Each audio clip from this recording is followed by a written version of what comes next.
Je fais semblant de prendre mes médicaments correctement devant les infirmières. Dès qu'elles partent, je les recrache tous. Je les enveloppe soigneusement et je les cache sous le matelas de ma chambre. Après chaque prise, je quitte immédiatement la pièce. Je refuse que ces médicaments entrent dans mon corps. Mais mon comportement finit quand même par attirer l'attention de 3 patients. Un jour, je retourne dans ma chambre et je découvre un agent d'entretien en train de nettoyer. Il avait déjà trouvé ce qui était caché sous le lit. Quand je me précipite dans la pièce, il est en train d'ouvrir le paquet. J'essaie de le lui arracher, mais il est déjà trop tard. Le papier se déchire et ce qui tombe, ce sont des bonbons. Je reste figée, sans comprendre qui a fait ça. L'agent d'entretien ne se méfie de rien. Il ne reste au sol qu'une feuille avec un dessin de lapin. Je suis à l'hôpital psychiatrique depuis plusieurs mois et je cherche chaque jour un moyen de m'enfuir. Un jour dans la salle commune, je vois le médecin quitter son bureau. Je cours immédiatement, avant que la porte ne se referme. Je glisse ma main dans l'entrebâillement. Une fois à l'intérieur, je verrouille immédiatement la porte. Puis je prends le téléphone pour appeler. C'est mon ami qui décroche. Ma mère demande qui appelle et elle répond que c'est un appel indésirable avant de raccrocher. Je comprends immédiatement qu'elle m'a trahi. Les infirmiers arrivent rapidement dans le bureau et tentent de me calmer. Mais je suis au bord de la crise. Je tiens un couteau et j'exige de rappeler une dernière fois. Je compose le numéro de mon père, mais il a déjà été acheté par elle. Et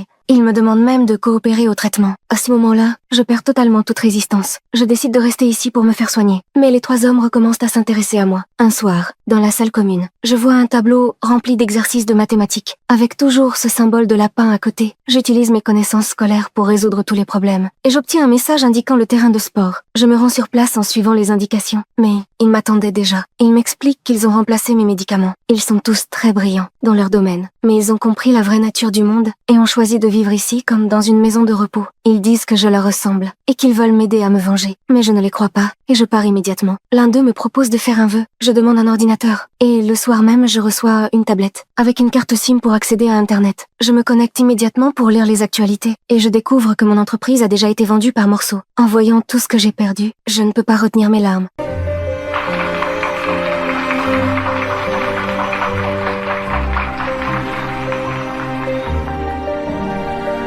Je retourne ensuite voir les 3 hommes et je décide d'apprendre auprès d'eux, uniquement pour pouvoir me venger plus tard. Pendant les 2 années suivantes, je refuse toutes les évaluations de sortie. J'observe le monde extérieur via l'ordinateur et je m'entraîne physiquement, sans relâche. J'apprends aussi des techniques d'analyse psychologique et je peux deviner le passé d'une personne à partir d'un simple geste. Avec leur aide, je mets en place un plan de vengeance complet.